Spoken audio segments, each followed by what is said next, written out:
So last week, after we learned of the imminent overturning of Roe v. Wade by the Supreme Court, thanks to this leaked decision, we still don't know who leaked it, and we'll talk about that later.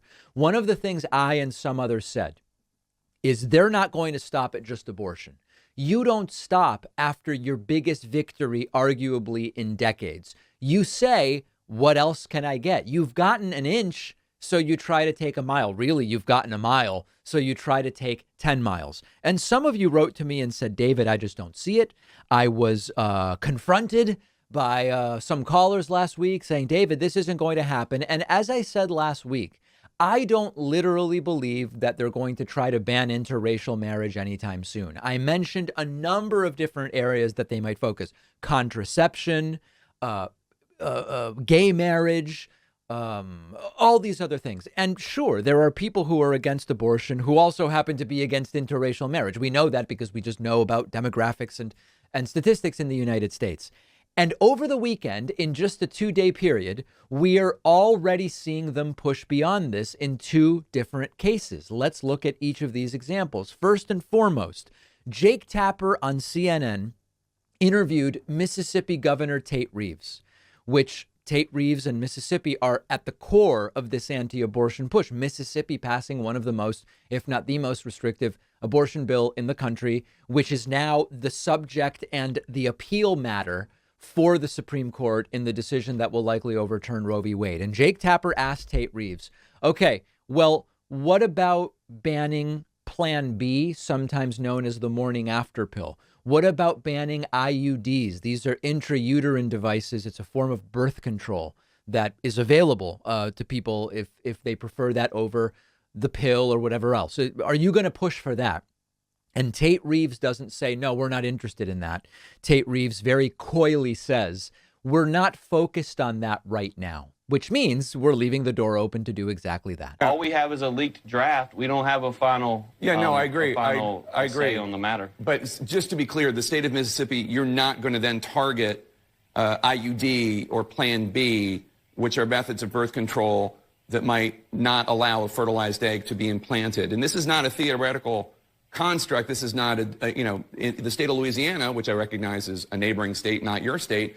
I mean, they're talking about not only criminally charging girls and women who get abortions as being committing homicide, but they're also talking about defining the moment of conception as fertilization, which would theoretically, if this were to become the law of Louisiana, and it is not yet, mean that murder, if you use an IUD, you are committing murder theoretically. So it's not, I'm not making this up. These are the conversations going on in legislatures in your area. But so just to be clear, you have no intention of seeking to ban IUDs or Plan B.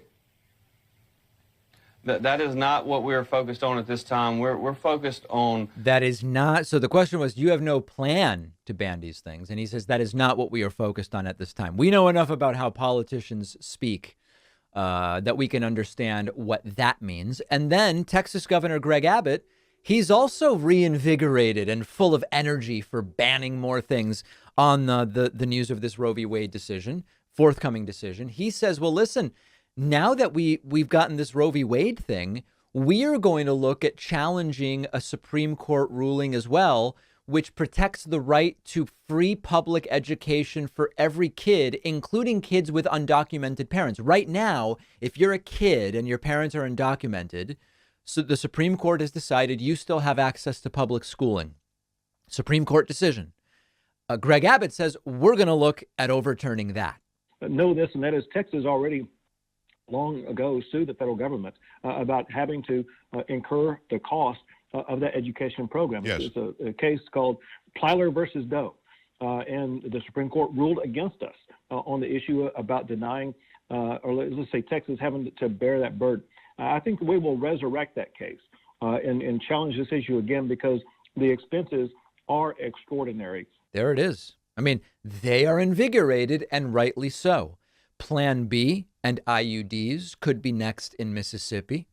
Taking away schooling from the children of undocumented immigrants is on the agenda in Texas, and they are rightly invigorated. Again, if I were them, and I just got arguably one of the biggest political victories in decades, I would be feeling pretty damn invigorated as well. And I'd be saying, well, what else we can do? What else can we do? Where else can we go with this? And they are going places. Interracial marriage, yeah, maybe not.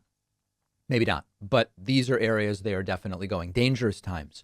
We have Memorial Day coming up. On Monday, Memorial Day, May 30, we are going to be running a blowout membership special that is going to absolutely rock your socks off. Knock your socks off? Wow. Smack your socks off? I don't even know. I'm so fired up by it. And it's going to be fantastic. Alex Jones is furious about it. Oh, the bonus show where you want to make money. Everybody else that makes money to fund themselves is bad. Incredible. If you want to take advantage of this historic membership discount to really get us ready for the midterms, please sign up for my newsletter at davidpakman.com. And on Monday, Memorial Day, you'll get an email telling you how to sign up. One of our sponsors is called Privacy. Privacy is a totally free service that I've been using for years. Privacy lets me create virtual payment cards with one click, and when I use the virtual card, the money is taken out of my bank account. You can create multiple cards, delete them, freeze them, set a spending limit on them. Let's say I'm signing up for a free trial and it requires a credit card. Privacy will autofill a virtual card number, and then after signing up, I can delete that virtual card. So I know I'm not going to be charged again. Something really useful and very practical. Or let's say I'm ordering food over the phone, but I left my wallet somewhere. I don't have my real credit card on me. I can use a virtual card on my Privacy mobile app. But really the best part is you're not out there exposing your real credit card number, so you're not as susceptible to data breaches and identity theft. Privacy is a totally free service, and you'll get $5 to spend when you go to privacy.com/Pakman. The link is right underneath this video.